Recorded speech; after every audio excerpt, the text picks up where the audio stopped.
Hey everyone, today we're joined by a star of professional wrestling. She's been involved in the industry for over 2.5 decades, known for her time in various indie and American, or excuse me, Canadian and American indie promotions, including CZW, IWA Mid-South, Shimmer, GCW, and so much more. She's even known for her work internationally. LuFisto, thank you so much for joining us today. Thank you for having me. Honestly, I love I love the channel. I love the fact that I get to do this, and I interview a lot of people who are, who broke in the last like 5 to 10 years, and that's great. But I really get an enjoyment when I get to talk to someone who's been around for, quite a while because they've seen so many changes. I wasn't gonna say that. I wasn't gonna say that. But it is true. Like, as far as wrestling goes, like, you've seen so much, and I love that the chance to pick your brain and get that kind of insight. It's great. Wait, that's what I'm here for. So, well, I appreciate it so much. Coming.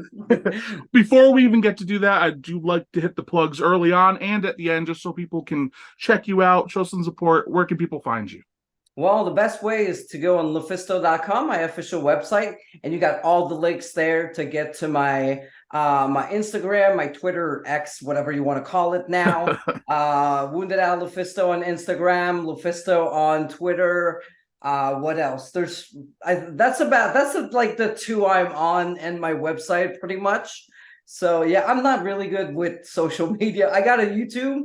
Go on my YouTube page, official LuFisto. I think I changed it to that name, but just go on LuFisto.com. The link is right there. I try to post matches as much as I can and interviews and all kinds of stuff. So hopefully I'll get my Twitch or whatever I want to do together soon, because I want to do online classes. Oh, that's very cool. So keep an eye out for that, everybody. I know a lot of people who are either breaking into wrestling, have just broken in, or hope to watch the channel. So, this is a place for them to soak up knowledge and get a teaser of what maybe they could do in the future, Maybe.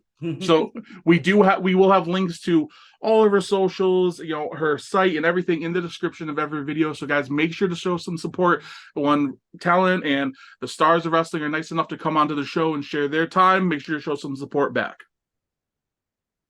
Nothing I can add to that. It's great. No argument there, right? Yes, please. Okay, so let's just start right from the beginning. Let's get to the questions. I always love to ask this question. I started watching like the shoot interview era, right? Where I saw Smart Mark video, high spots, K-Pape commentaries, RF, all that stuff. And the question that almost always started everything is, when did you first see pro wrestling? When did you become a fan of it? I was watching it younger, like really just for fun like this with my grandma. I was about, I think, 6 or 7. But I really got hooked in 1994 with the Undertaker Yokozuna feud. Oh yeah. And I mean, I just fell for the Undertaker, what he represent, how like it was the wrestling, but it was everything that came with it, like the smoke, the music, the segments where you would see him building Yokozuna's casket, his friendship with Paul Bearer. Everything to me was like mesmerizing, and I just got hooked. So like I would buy everything from the Undertaker. I would we can get really a lot of besides the weekly wrestling shows, we didn't have much up in Canada. Pay-per-views were hard to get. So I would like order from Coliseum Home Videos, like the VHS. And I would do like tape trading with, I don't even know who, but I still have some of those actually. I would, because through at the same time it was like Bull Nakano and Alundra Blaze. So I discovered Joshi wrestling, Japanese wrestling, and I really, really love that. So yeah, today I still have my Jacob VHS tapes. That's cool. Some Gaia, All Japan, like woman, like all kinds of stuff. So I would get that. Smoky Mountain Wrestling. Yeah, so that's pretty much when everything, like, I got hooked and never let go. I have to say, you might be my favorite guest because you're the first person to outright say The Undertaker. And just my information, I'm 32 years old. The Undertaker was my everything as a kid. Like, he was my absolute favorite. And it's that exact period, because I started watching when I was really young, but once I started retaining stuff, it was a few years later. But I had the 94 Royal Rumble, I had those on VHS tapes, and because we didn't always have cable growing up and we couldn't afford it, so I rewatched them so many times, and seeing like Undertaker build those caskets, and I can vividly remember Yokozuna slamming his head into the stairs and Undertaker lifting his hair back, and like those are the things that molded me as a fan. So to hear that same effect on you, that's pretty cool.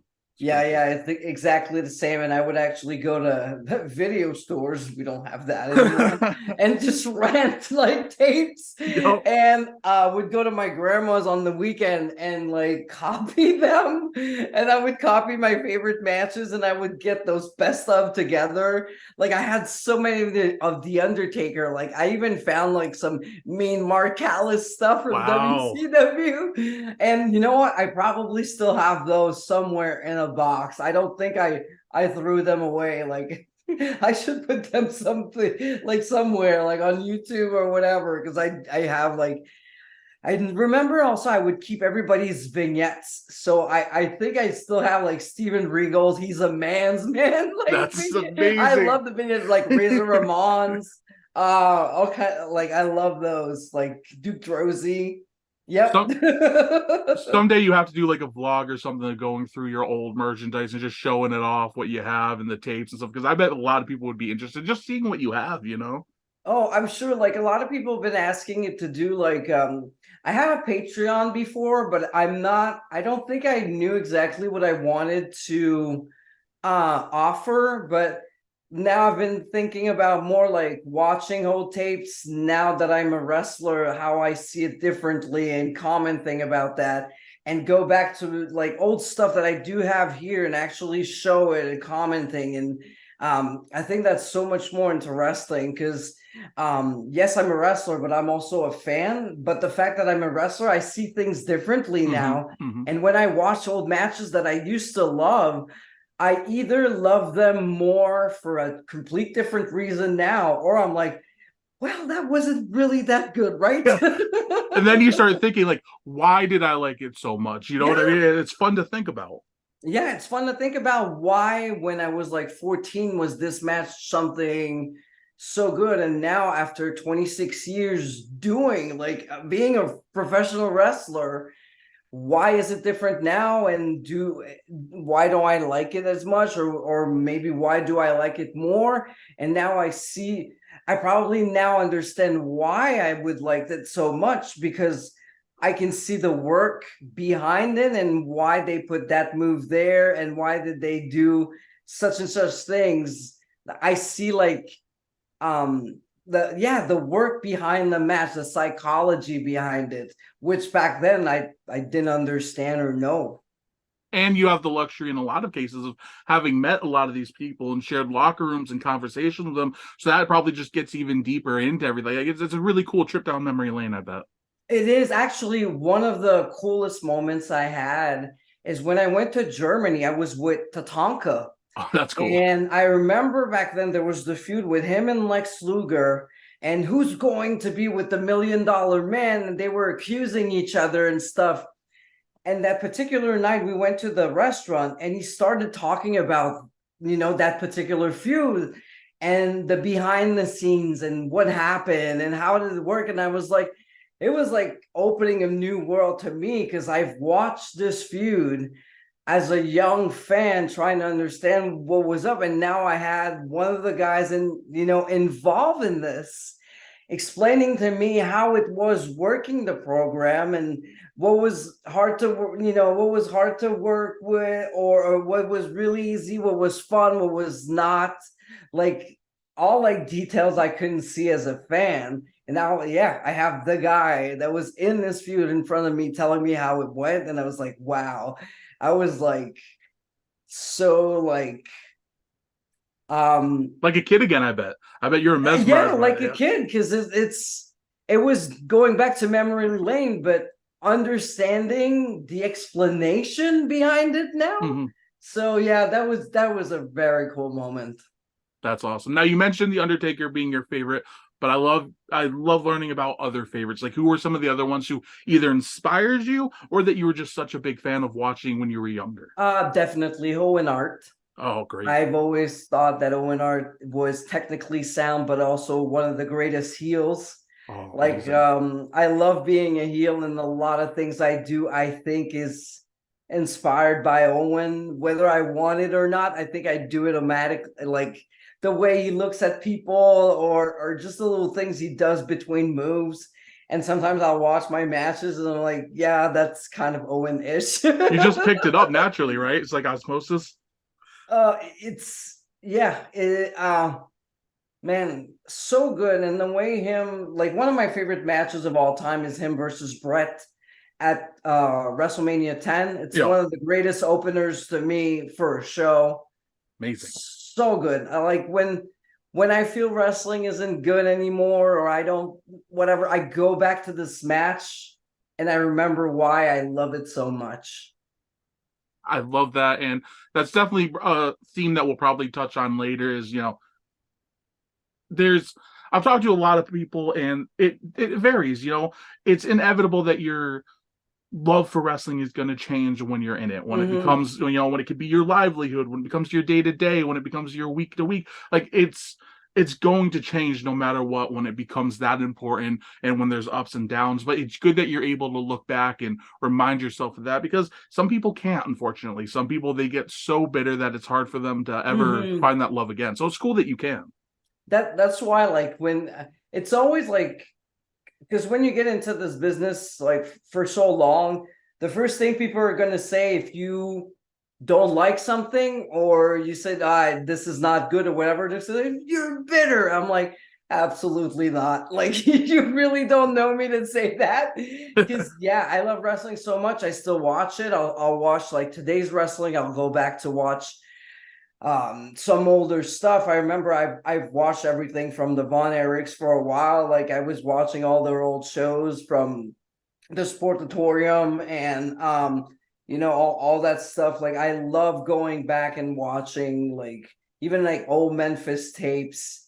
The way they work is just yeah, there's a lot of moments you remember, because wrestling is not about moves, about moments. Mhm. And I think in the old school wrestling, you can get a lot of that. And if you can bring it today and work with today's style, but with the old school psychology, and the way, I don't know, they had a particular way to get you into the match.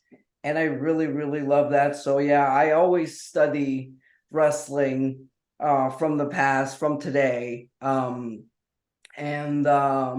yeah, basically, and as you say, things, the more you get involved wrestling, things change. Like, I've never noticed, probably when I was a kid, how much Jake Roberts was good. Mhm. And then looking back now as a wrestler, you see the psychology, you see the promos, you see the way he looks at the camera, the little details. And or Roddy Piper. Yeah. And then you understand, okay, he's the one that made Hulkamania. I didn't see that when I was a kid. Now I understand it. There's no Roddy, there's probably no Hulkamania. You needed the perfect heel for it to actually get somewhere. And yeah, so always going back, studying, and enjoying wrestling for what it is. I love that. I love that. Now, you mentioned Roddy Piper and Jake the Snake, and they were phenomenal heels. Obviously, you started watching wrestling a little later. They were Mhm. still around, but it was after that era. So now my question is: I talked about some of your favorites. Were there wrestlers who you just couldn't stand as a kid? Now, this can be one of two things. It could be either because you genuinely didn't think they were good, or the compliment of the matter is they were such good heels that they drove you crazy. The Miz. Oh my God, The Miz. I hated him so bad. But at first it was like, I was really annoyed. Like, I don't like the word X-Pac eat, because X-Pac is so nice. He's Mhm. one of the nicest men I've ever met. But it was like legit. Like, I really didn't like him. And with time, I'm like, no, this guy's getting good. This guy's good. This guy, like, he knows. He understands, and you just want to punch him because he's so good at it. Definitely one of them. If there's someone I didn't like for what as an Owen fan, were you a Brett fan, or were you kind of hating Brett because he was always feuding with Owen? No, I didn't hate Brett because you can't hate Bret Hart because he's so good. But when with the friends, it was like, oh, I'm Owen, and then no, I'm Brett. Like we would argue, but definitely, I mean, with Brett, especially what he represents to Canadian wrestling. Mm-hmm. And he's still involved today with Dungeon Wrestling up in Calgary, and his sons are now, and he's definitely someone that once in a while he's going to get that comment out there. And I was like, man, you can hate on him, but the man is right. The man knows. Like, I think he was talking about when people are outside and waiting for the dives and you clearly see them. I'm like, and then like people like, oh, they were like complaining. I was like, hey, the man is right. The man is right. What do you want me to say? So yeah, I love Bret Hart, and I got a lot of respect for him. And I was fortunate enough to meet him, and he was very a gentleman. That's very cool. Okay, well, since you brought up the Canadian roots, then I have to say Shawn Michaels might have been somebody that you had issues with it back then, you know? Well, I didn't hate Shawn because I've always felt Shawn was really talented. Phenomenal. But of course, with this, I think I hated more the Brett screwed Brett kind of thing. That's fair. That's fair. I'm like, no, Brett didn't screw Brett. I'm like, anyway, it's no, I didn't hate Shawn Michaels. I don't know, like nobody comes to mind right now, but because probably when I didn't like them, I would just fast forward, or I would just watch specific wrestlers that I love. I'm sure like I would go back to old tapes and I would be like, oh God, no. But I mean, right now, nobody comes to mind. Women's wrestling for a while in general, I didn't like it. When it was the gravy matches and the bra and panties matches, and it's like, and that's what people were expecting from me as well in the indies. I was like, come on. So thank God it changed. The evolution of women's wrestling is absolutely something I'm going to dive into long form in the future because that's so fascinating. Also, since you did bring up the dive, a quick channel plug as far as dives go. In our second interview with Brian Kendrick, guys, check it out. He talks about, people standing around with dives and how to make it look better, how to not stare at the referee when you're about to kick out. He offers some advice with that, and just, he's a veteran just like you, so it's great to have that insight on the channel. So check that out if you can, guys. Oh, I'm sure. And he's a teacher too, so I'm sure he has a lot of different tricks to avoid to be just like looking and waiting, and you got a crowd you can interact with. You can be selling, you can be complaining to the referee, and then turn, oh shit, and then it happens. There's ways around it, and sometimes it's not always like easy to do because for some reason other dude or dudette is waiting up there and she's taking forever to jump, so you're like trying to kill time. You're like it happens, but that's the thing with wrestling. I mean, it's not like being a stunt woman. You can't go for take 2, take 3. It has to be perfect, like right on the spot, so you can't do it again. So that's the art, right? That's that's the art right there. So we talked about your fandom. I'm so curious, how did you eventually break in? Because, I just talked to, somebody actually just last night, and they broke in 2017 or 2018. So when they broke in, they had the internet. They had everything, at their fingertips. Obviously, the internet existed, but it wasn't what it is now. How did you find wrestling? Oh my God, like TV, and one of my friends, he was really good with my friend Luke was following the dirt sheets, and so he knew about tape trading, and there was like local indie wrestling in a city nearby that my other friends knew because their cousins were living in that area. So it was really like people talking about it, and eventually would get to you because you were a wrestling fan. And one day they just brought me to that place, Drummondville, the city was. So that was my first indie show. where people were riding and throwing I don't know what's censored on your show, but you Oh, could you do can say that, like anything. It's fine. piss. Throwing piss on the wrestlers Oh and wow. spit and cigarette butts. It was like so nasty.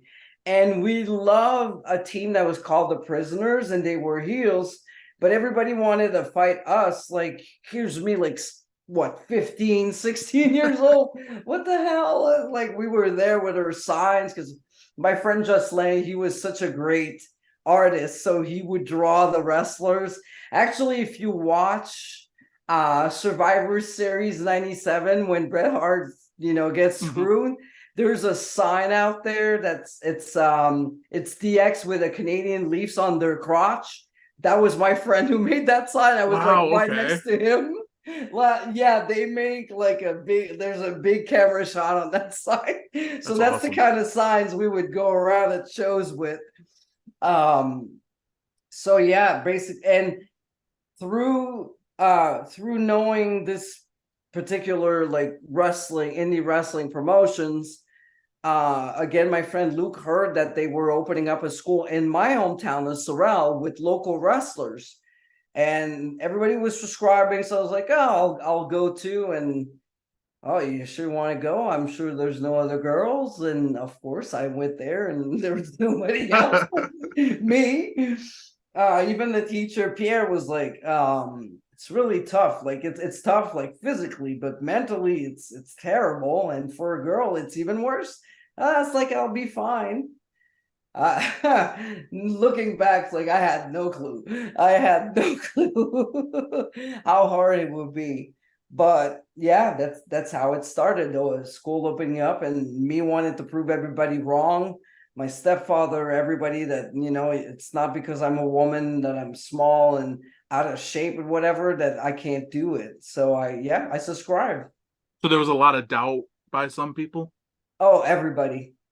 I think my friend Luke was probably the only one who's like fuck him. Like, come with me and whatever. And I was one of the I was the student that would always try the new moves and was always first to like, hey, who wants to do this? Me.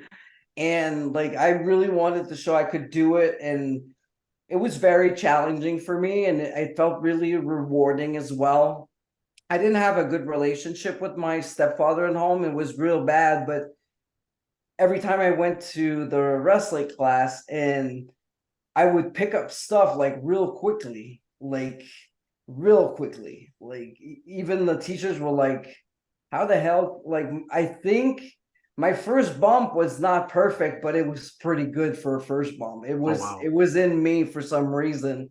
And that made me really proud. And as much as at home, it was more of a you won't do anything good in your life, you're out of shape, you're fat, blah blah. Everything would say like wrestling was kind of my safe haven where I was like, well, you know what? I'm good at this. Even if you believe it's not for me, because I'm a girl, I'm good at this and I love it. So That's awesome. It almost sounds like it was your therapy, in a way. it definitely was. I think a lot of people will say that wrestling saved them. Mhm. But for me, it's a reality. It's as much as throughout the year it's been a struggle because I was often the only woman in a locker room, the only woman to do hardcore, the only woman to, wanting to push the boundaries and be accepted as an equal and wrestle the guys, which thank God is not a problem anymore. I mean, Mhm. all the girls can go out there and wrestle whoever they want, is which is the reason why we fought so hard because that's what we wanted. But back then, like it was terrible, and we would get beat and stretch and punch and um just as a reminder that we didn't belong in there with them, but gotta keep going, and if you're hurt you don't say it and you keep pushing. And but yeah, I mean, as much as I cried, in a way it made me feel a lot stronger. And it was like, no, I'm gonna get up and I'll show you. So um yeah, it was bad in a way and really good in another way. It's one of those unfortunate things where you don't really want to say, "Oh, I'm glad this happened to me," because it's awful stuff. But on the other hand, being able to persevere through it helped make you who you are and helped make your journey the way it was. So at least there's a silver lining. Yeah, I'm like, I'm really trying to see the positive in everything. So, Easier said than done sometimes, I'm sure, but at least you're trying. yeah, especially back then. Now, look, looking back after so many years and I'm 43 now. Obviously, I don't think the same way I did when I was like 25. Mhm. I see things differently. There's things I understand more now that I look like in a review mirror instead of being right there at that moment. But yeah, and I mean, everything was done so that women wrestling would be better for the ones that would come after. And obviously Worked. it worked. It worked because now there's so many women involved in wrestling. It was hard to find one opponent back then. Now, tons of female wrestlers everywhere. Let's put it this way: on NXT just 2 nights ago, they had four women's matches. Four women's Yeah. matches on a 2 hour show. When that's basically unheard of. Even now it's not common, but back then it was non-existent. Oh my God, no, yeah, we were the popcorn match, the special attraction match. If there was one women match, like there's some shows that were not at all. And now, as you see, like even on TV, there's a lot more women's matches. And when I was actually running shows when I lived in Pennsylvania, it was half and half. Like half the matches were female matches and half the matches were men matches. Like we would mix everything, and it was like, yeah, half and half. So, and you'll see that more often now on several shows where there's going to be two women's matches, an intergender, and then a mixed tag, and it's like women are everywhere on the card. And what's cool about that is I'm not going to get the exact number, so bear with me here. But generally, I think it's like 60 or maybe like 45 45% for the male women audience for WWE. And now at including the Performance Center, the talent, it's around like 60% 40%. And again, that's just so different than what it used to be. Like in the Attitude Era, especially like the height of like 98 and 99, like there was maybe like four women on TV, period. Yeah, there was maybe four wrestlers, and the other ones were valets and managers, Mm-hmm. or I'm thinking Lillian Garcia as an announcer, like they were doing something else. But as wrestlers, not too many. I still want to get back on your training, but since this kind of brought it up, you obviously had the realization at the time when you were breaking, because I believe it was 97. Mhm. So you obviously could see where women's wrestling was at that time. I mean, what were your goals at that point? Like just when you were breaking, like what were your hopes? Like, did you have expectations? Yeah, I wanted to prove everybody wrong. I wanted to prove them that women can do it too, and they can do it better than the guys. Like it was always like, oh, women's wrestling's not good. Women's wrestling's boring. I was like, yeah, it is. I will always say that, and that's one thing I say about when I was arguing with AEW and whatever. Mm-hmm. Women's wrestling will suck if you allow it to. Yeah. If you have the same criteria as men wrestling when it comes to talent, when it comes to building the matches, when it comes to time that's allowed to it, women's wrestling can be awesome.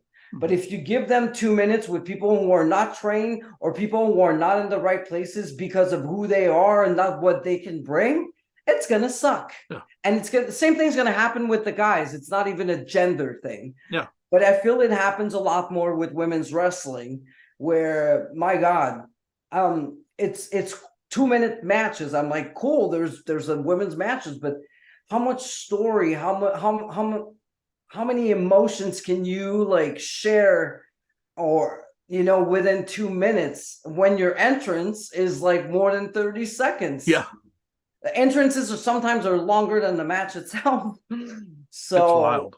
yeah, exactly. So no, that was definitely one of my goals. And when there was no other women, and I says, I'm gonna wrestle the guys, and they were like, no, you can't do this, it's against everything, who do you think you are, big-headed, blah blah blah blah blah.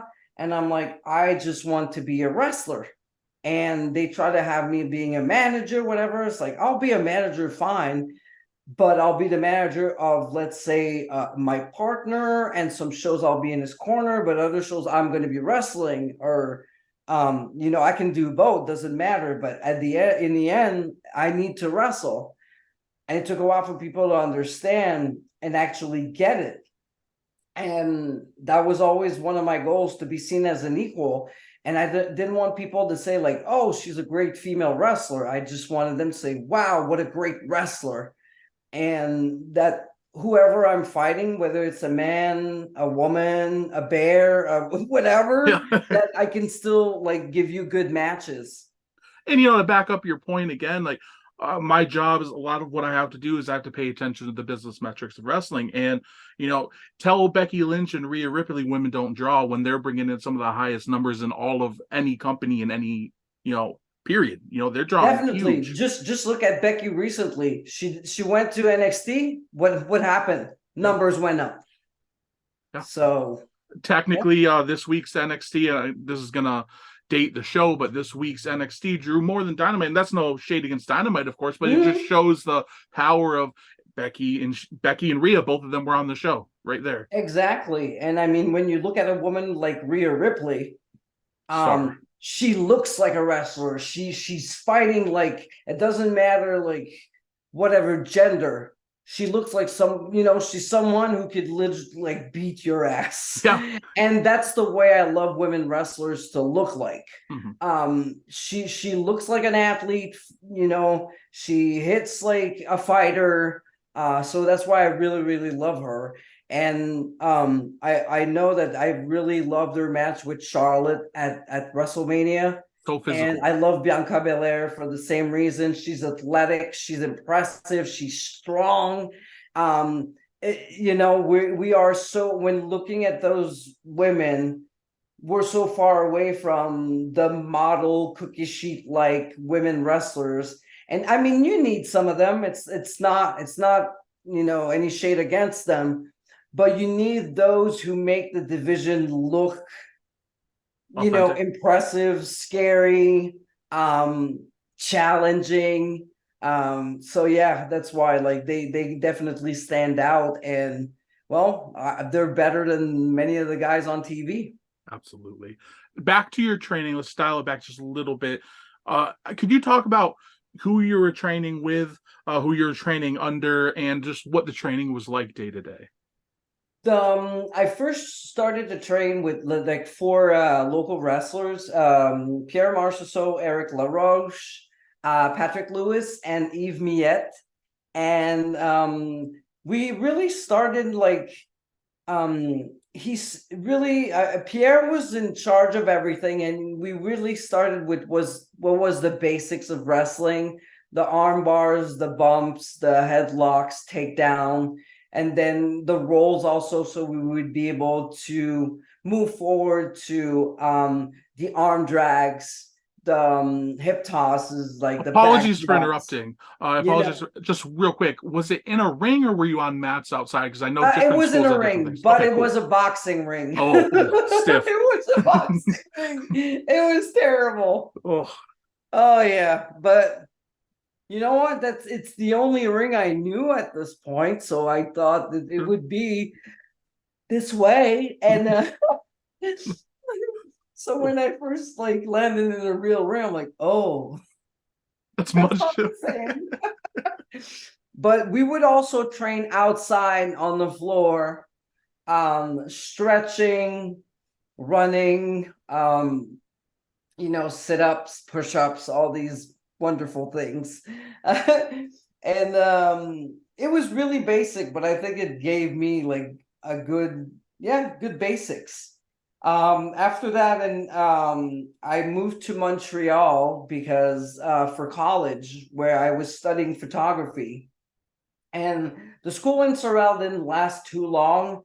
I had my first 2 matches, only a few months after I started Oh training, wow. and after unfortunately they closed the wrestling part of it, because there was also a boxing school. The boxing school is actually still open, but the wrestling school was only open a few months. So, I mean, the timing was good that I was moving to Montreal to study because there was a lot more wrestling promotions. So I started wrestling, training with at the Royal Wrestling Ring with Len Kojak Shelley, who was wrestling for international wrestling in Montreal. I was training with him and his son Eric. It's funny because Eric was in the tournament for the first cruiserweight championship at WWE back in, my God, 98, I think, or Oh, okay. yeah, I think so. I think it was 98, like the first ever like cruiserweight belt they had. He was in that tournament. So I trained with him, and Len was a very good friend of Viviane Vachon. And that's the reason why actually he came to see me at a training I was attending. He's like, "You seem bored, and I see a lot of Viviane in you. You want to push, you want to steer the pot, change things just like her." So that's why he took me under his wing, and I've learned so much from him. Only in a few months, because it wasn't long either. Like, it was so hard to get schools then. So I went really from Sorel to Len to then I ended up at the ICW in Montreal, which when I learned under the Prue brothers.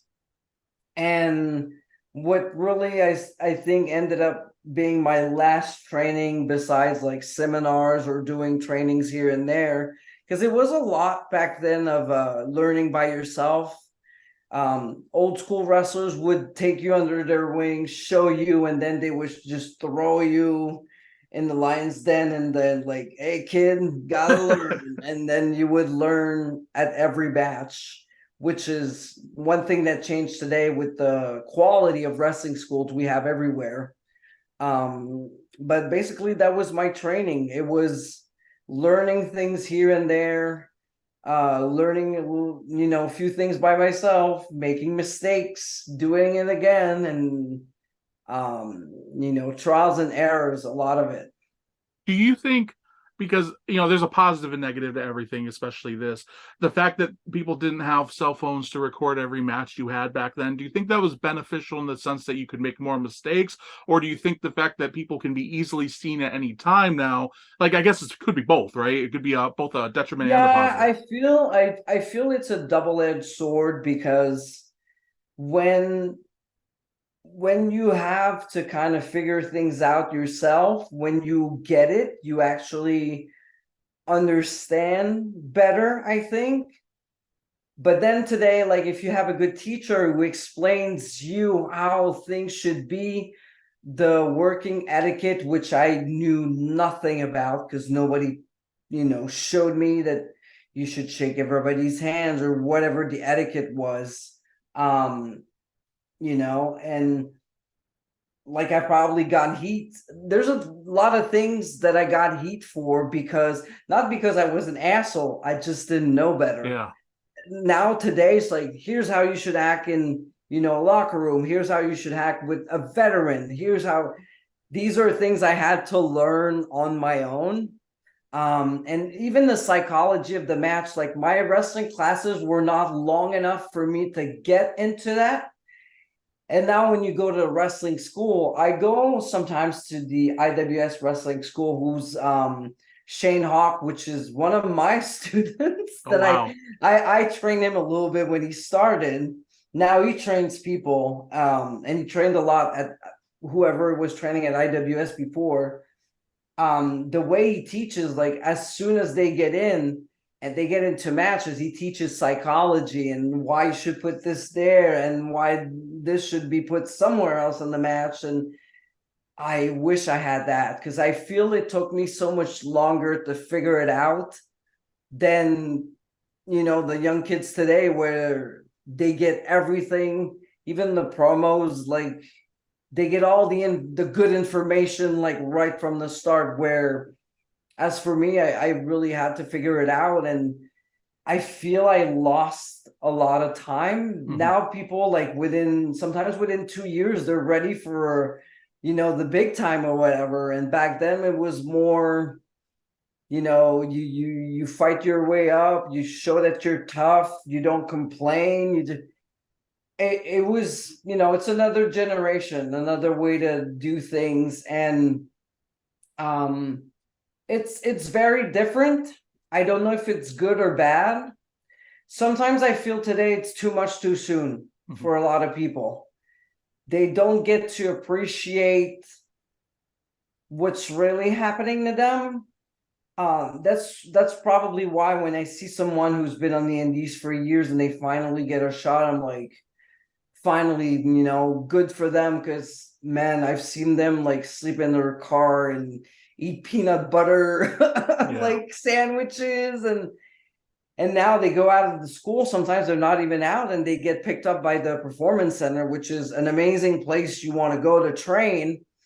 And right away you're in a system where you're taken care of, training, and your life is dedicated to wrestling, like almost right from the start. And for us it was just like, you work during the week and then you go on trips on the weekend and you learn there, and then you go back to your regular work and you try to train at night. You try to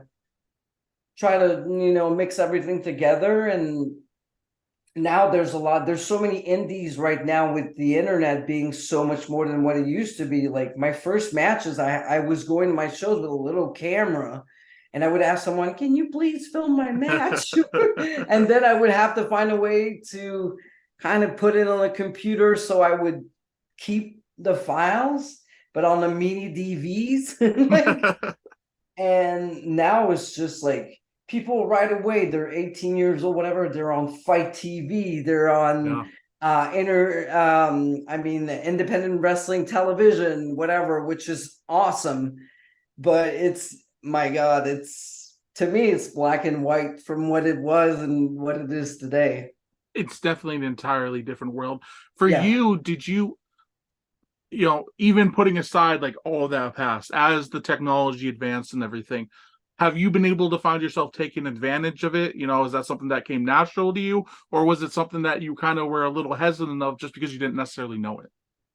Um I feel I still struggle with whatever social media, because the TikTok and whatever, I'm like not really into it.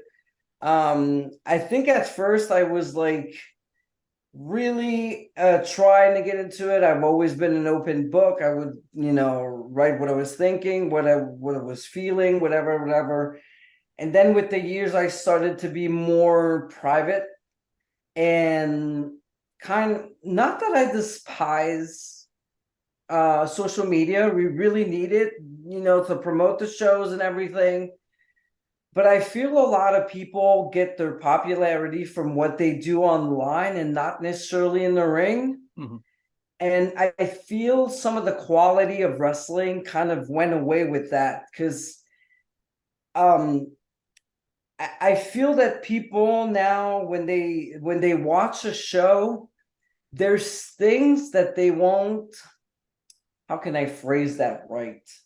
Um they will accept things that years ago they would have said, like, they would probably chant "you fucked up" a lot more, or they would have complained that it wasn't good, and now suddenly it's okay. Which, I mean, nobody wants to go through the "you fucked up" chant or just being dissed online.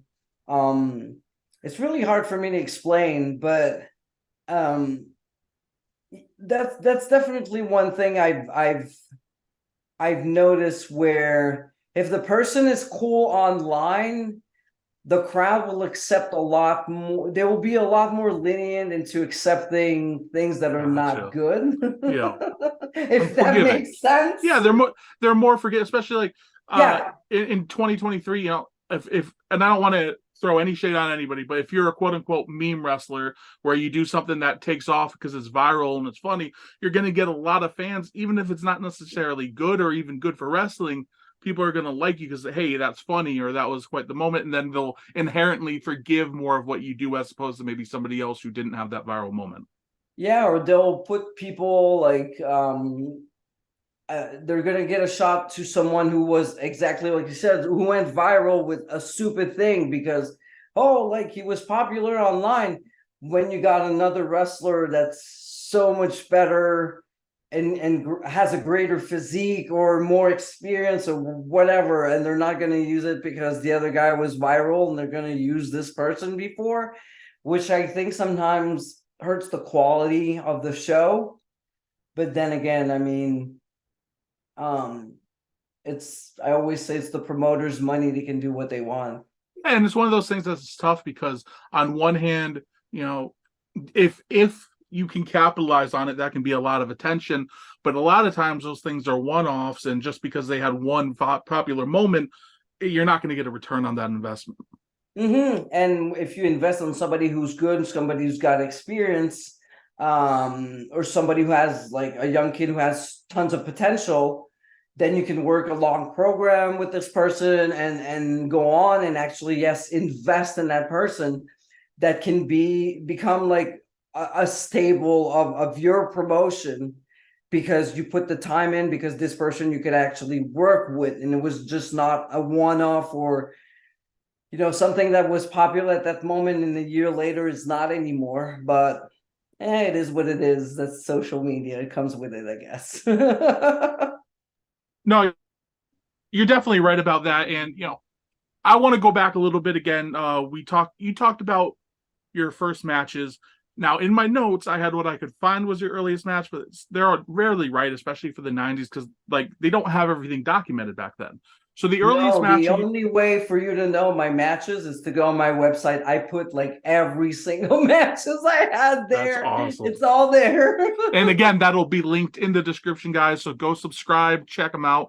But the earliest match I had written down in my notes that I found online was against Super Headhunter in Montreal on May 24th, 1998. But I believe you must have started in 97 based on what you were talking about before. Yeah, my first match was June 19, 1997. Could you talk about that a little bit? Because I'm sure you must have been extremely nervous. Could you talk about who it was with if you have it documented, so you probably remember. Oh yeah. It's against the only girl that was available in the province of Quebec at this time. Her name was Sophie. And I remember not being that nervous for the first match. It was under a tent outside. It was hot. I was changing in the back of a truck. And I remember being a little bit more overwhelmed about the whole process of the day, I think, than the match, and just being there. The first match went really well. We had a spot outside where she would throw me into a post, and I didn't know how to protect myself really from at that moment. So I just put my hand up. I had like the biggest freaking bruise on my forearm. Like there was a bump, like it looked like I had two forearms, like a double one. And so yeah, the first match, this one, I believe it was okay. The promoter, his name was Henri Dusty, very nice man, and he was very nice to me. And he said I did pretty good, so I'm gonna take his word for it. So you got the positive feedback though. That had to be nice. For this one, yeah, after that one, it went downhill. Oh my god. I think the fact that I had the good feedback the first one, some of the wrestlers didn't like it. And right from the start, like the following match, they started to bully me, throw water at me, thinking, "Hey, you think you're better than us? You won't last a year." And I was like, I'm 17. I don't know why the hell they're saying that, doing that. And it's like, wow. I'm like, hey, welcome to wrestling.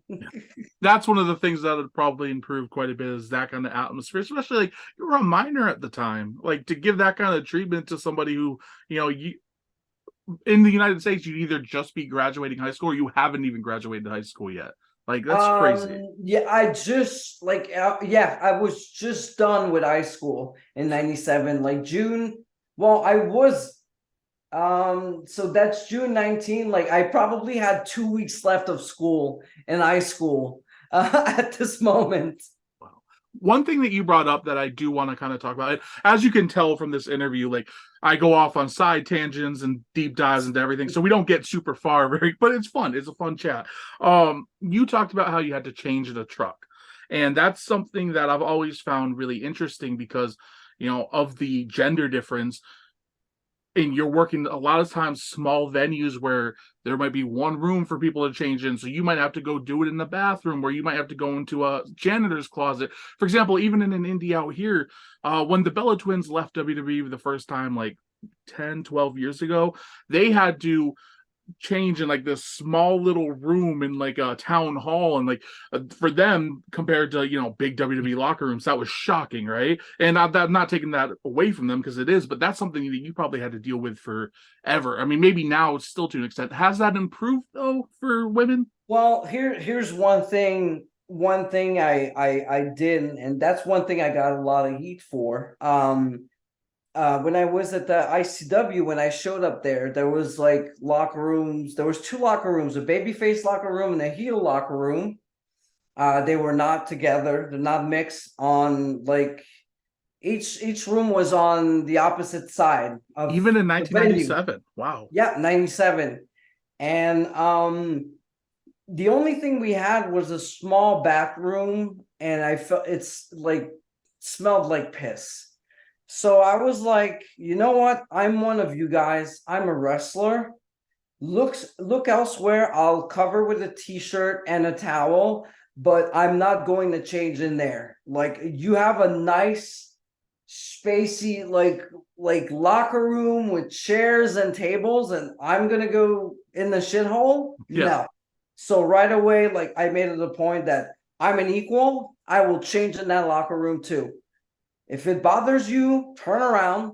I will do everything I can so you don't see anything. Mhm. And if you need privacy, I will leave. I will turn around, anything. And some of the guys got it, but some of them were like, "Oh, you're trying to get laid, whatever." I was like, no, I'm a worker just like you. Respect me for being a worker, and I will do the same. I'm not here to look at your little peepee. And the women, the wives, were like, "Oh, she's a hoe, whatever, Oh whatever. She's yeah. trying to get with her man." I'm like, and like, I was with my boyfriend, he would come see me wrestle, and I was like, no, I'm really not interested. But because I'm a woman, you're gonna throw me in that little shithole? No. So I got a lot of heat for that, but I did, stand my ground, and it was like, no, I'm a wrestler, I'm an equal, and I'm gonna stay here. Over time, did they start, because again, like we talked about the evolution of women's wrestling, and today, there's still going to be indie shows where you might be the only woman, and there might be one or two, but it's gotten a little better in that regard. Is there more thought put into that? Like, if there's 3 women on a show, 4 women on a show, Yeah, will they no. have a room? Some women are more comfortable changing in the bathroom. Sometimes we have our own locker room, which is great. Sometimes we don't. Mhm. And usually I'll change. I'll change with the guys, do whatever I can, and if I feel I can't cover up for certain, let's say change a bra, then I'll go away and I'll go change it in the bathroom or something like that. But besides that, no, I'm still changing with the boys. And even some guys, like, I remember, it's probably B-Boy. I think it's B-Boy said that. I was changing, and there's a guy who comes in and goes like, "Oh, I'm so sorry." And B-Boy goes like, "Man, you don't know LuFisto? She's one of the boys." So I'm like, good. I'm like, you know what? Just you won't see anything. He's like, "Oh man, that's cool. If you're cool," I'm like, "Yeah, don't worry." It's good though that that's kind of the mindset now. It's as long as you're comfortable, as opposed to them. You Yeah. know what I mean? Like before, it sounds like a lot of high school stuff, and You I'm do sure it still you. happens. Yeah, you do you. If you prefer being somewhere else, just go. If I'm cool with it, that's fine. And we all have different ways of dealing with this, and whatever floats your boat. that has to be the biggest positive wrestling is made, is terms of, whether you're LGBTQ, whether you're Mhm. a woman, whether whatever, race. Obviously it's not perfect.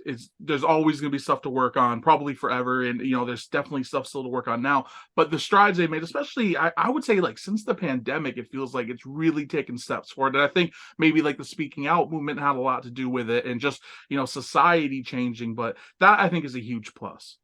That definitely helped, but I feel also the fact that people like really miss wrestling.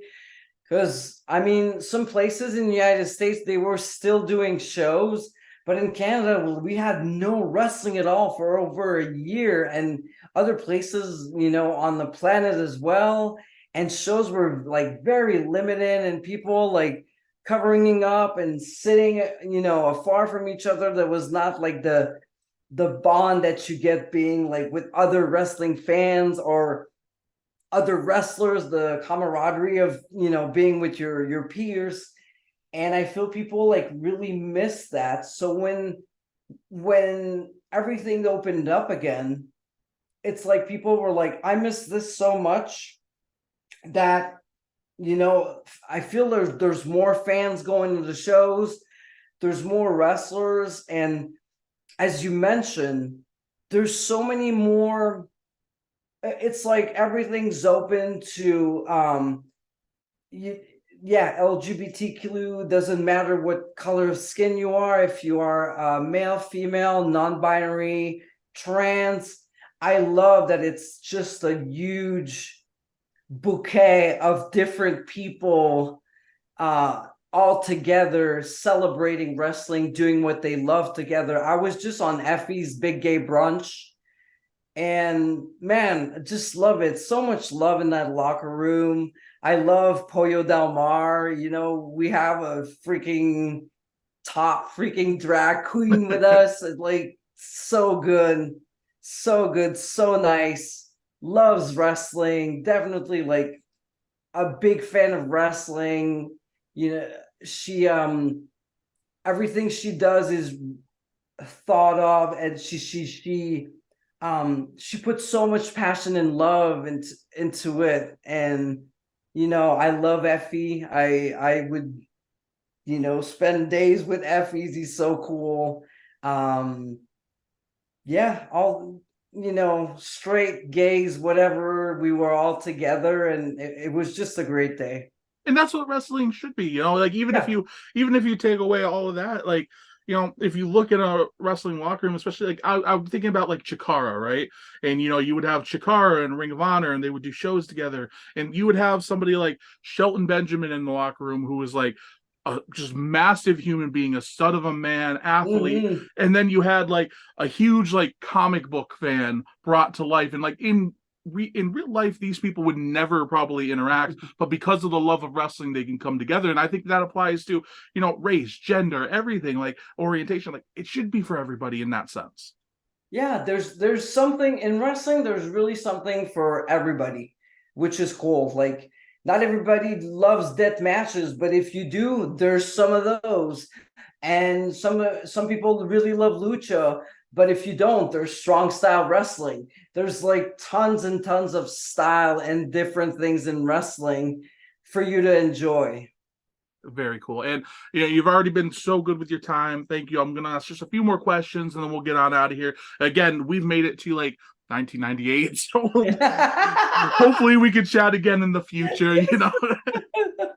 But I did want to ask you, we talked about your goals when you were first trying to break in, how it was like your desire just to prove people wrong.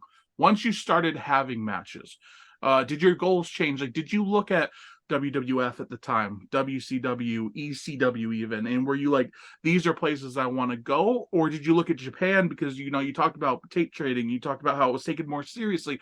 Was that in your mind, like, I'd like to go there, or something else? Yeah, for sure. Since I've started watching wrestling, watching WWF, definitely it was, one of the goals that I wanted to go there, because, it was the big place. But Japan definitely was one, like, was on the bucket list for sure. Watching people like Aja Kong and Minami Toyota, my favorite, Akira Okudo, and Bull Nakano, also one of my favorites. I really wanted to go there because I love their style. And actually, some of my best matches I feel are with Joshi wrestlers. I just feel so comfortable in there with them. It's just feels right. I wrestled Utami Yamashita recently, but also Reina Yamashita, and it's like or Makihito. Like Yeah, I'm very blessed that I had like three wonderful Japanese ladies sharing the ring with me in the past year, and I love it. I just love it. There's something in them that I don't know. Japanese wrestling has a special heart in my place in my heart. So yeah, I feel really blessed that we're able to share the ring with them in the past year. And yeah, and I mean when I was doing hardcore, ECW would have been great. And WCW, like a lot of people don't know is I was in contact with WCW really. and I had emails with ECW, but with the good timing that I have, the WCW they stopped having women's matches, so that went down the shitter. That figures. And ECW was struggling financially, so that even nothing happened in there. So, Oh, the timing. and when the knockouts happened, I was scheduled to have a tryout with back then TNA. And when Hogan and Bischoff joined in, my tryout was canceled and the Wow. knockouts went. Yeah, I have the worst. I always have the foot in the door and some. I was going to ROH. I was already working for ROH online during the pandemic, and we were ready to. The borders just opened up, and as soon as we were starting to do things, and I love the women's division that was there with Maria and Bobby Cruz, and well, they get sold, so I never got Crazy. there. Well, I got there online with the Beyond the Belt show, but where I was like analyzing the female matches, but I actually never got in the ring. Nope, they were sold before, so That's that's my wild. luck. That's wild. Promoters got to work on that. One place I think you would definitely fit in. The NWA women's division has picked up a lot in recent years, and they have a lot of young talent. So having someone like you there to work with them could just be incredible for everybody involved. I'd love to. I've worked with Camille, love Camille. She's She's great. awesome. Ken Z Page is so nice. I love Natalie Markova. It's all people like I would love to work with them. And I mean, not even necessarily in the ring, like even behind the scenes, helping them with the matches and setting up like matches and work on the psychology. And that's definitely that would be a place where I feel I could bring a lot. Very cool. And again, I appreciate your insight and on your unfortunate luck because that's wild that happened like four times in like four major companies. Oh, well, yeah, 4 or 5, whatever. Yeah, I don't. Real quick though, on that subject, who were you in contact with ECW and WCW? Do you remember specifically? It was like emails I got. It was like my God, I think I know it's been a I while. don't So remember who sent the message because we're talking like 98, 99. yeah. But I know there was a training schedule with Simon Diamond, Dawn Marie, and someone else. And for some reason, it didn't happen. It got canceled. But wow, we're talking about when I was getting emails from a 56K and my phone line was busy when I was online. That was a long time ago, but Different I world. know those two names were in the emails, but I I can't just remember who sent the email. You're right though, where you really would have fit in ECW because of the hardcore, and then even for WCW, like before they stopped booking women, like you talked about your love for Japanese wrestling, and they had Medusa working with several and Mako Satomura, Yes. young, really young, work, and that's crazy because she's still incredible to this day. Like the fact that she was working in WCW. I've worked her, Oh, so you have? yeah, I had a match with Miko Satomura, and We need to hear about this before we wrap things up because I'm just curious because I'm a fan of her. I think she's great. She is a great, very passionate. Like, yeah, she's one of the proof that women over 30 are not done. Hmm. They're just experienced, just as the guys. She brings so much more to the table with her experience. And I was blessed to work with her in 2018 when we were in the finals of the Femme Fatale tournament in Germany for Oh, WXW. all right, all right. Wow, Mhm. that had to be very cool, and Yeah, I was. you know, She two kicked my ass veterans. pretty good, but that was Definitely lives up to her reputation. yes, she does. No, but it's great. It's great to see it. You know, you brought up an interesting point. That was definitely a reputation women had for a long time, where it was like, you know, if you're over 30, especially if you're over And 35, or it's if it's still today, unfortunately. still It's still there. there. I Oh know if you yeah, have a I feel kid, it. I feel it to my core. hopefully that starts getting worked on more and more because, I like, hope so. yourself, you know, look at Asuka, you know, she's still killing it. And I know we're going to talk about her if we ever do a second interview because I saw in my notes that you worked with her and definitely want to get into that. But there shouldn't be that cutoff. Yep. I mean, how many men right now are over 40s and they are killing it because why? Because they bring so much more experience and knowledge. It should be the same for women. Don't look at age. Look at what they can bring to your promotions. And there's a lot of women over 30, 35, even 40 that can, that can still kill it. And yeah, I mean, age is just a number and it's real. It hurts a lot more when we wake up the next day, but you won't see it in the ring the night before. Fantastic. All right, the last question I always like to end with this, and if we do a second one, I'll ask the same question because, in my opinion, the answer can change. What does the future look like for LuFisto? I hope there's some agent work in it. Okay. I I'd really like I do it when I go to the shows. I give advice. I help the people get their matches together.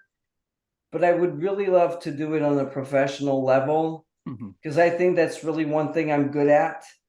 And I'm good at anticipating how the crowd will react to certain things. That's one of my strengths, I believe.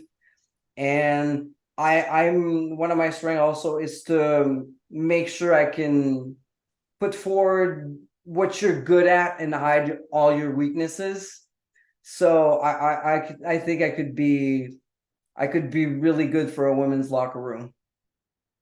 Honestly, that makes a lot of sense. As far as in-ring work goes, do you have, you know, is it one of those deals where you'll wrestle as long as you can, as long as your body holds up? Is it one of those deals Yeah, where you have an yeah, age in mind? definitely. And why I say that is because in 2019 I thought I was done because my knee was acting up, and I was like, I don't like this anymore, and I just want to stop. So I'm retiring at the end of the year. What happened? My knee got better, and I started to have killer matches with Josh Alexander and whatever you name it. So And I cool. was like, oh, I still can do this. So yeah, I'm not saying ever I'm gonna retire again. I'll just stop when I feel the time is right. One other thing, training. Given your insight and given the fact that you've helped train people in the past, do you ever see a time where maybe go into training full time? Is that something that you'd like to pursue maybe? I actually asked a promotion recently if they would let me run their women's division. Um, I'm still waiting for an answer, but that's really something I would like to do to go. I don't know if I would train every week, but I'd really like to offer like all female classes where we work on psychology and matches and character. And I'd really like to have a group of girls to work with and, go from there. Seems like you want to do like an advanced class, like maybe not teach Yes. everyone from the ground up, but once you know Yeah. they're learning the finer parts, that's what you want to. Yeah, I think I'm much better at working on details and fixing things than I could definitely work from the start and I can teach that, but it's not where um I wouldn't say I don't like it as much, but I think where I thrive and where I feel like I don't know, I feel really fulfilled is when I take that person and that I fix the little things and we change, a few things so everything gets better. That's where I belong. Absolutely. And thank you so much for your time. You've been unbelievable. One more time, where can people check you out and what should they look for? LuFisto.com, my website, LuFisto on Twitter X, Wounded Al LuFisto on Instagram, and it's either official LuFisto or Luffy channel. I don't know which one is working again on YouTube. And we will have links to all of her stuff in the description, guys, of every video. Again, please be sure to show some support. Show some support to us, too. Follow us on Twitter at Armbars Sidebar or X. Follow us on Instagram at Armbars and Sidebars. And follow us and subscribe on YouTube at Armbars and Sidebars. Be sure to leave comments. As long as there's nothing hateful, we respond to everything. We love the conversations. We're growing a nice community. This chat was a delight. Thank you so much for offering your time. I call you an indie wrestling legend. So the fact that you spared some time for us, I appreciate it. Thank you so much. Thank you. Until next time, guys. Later.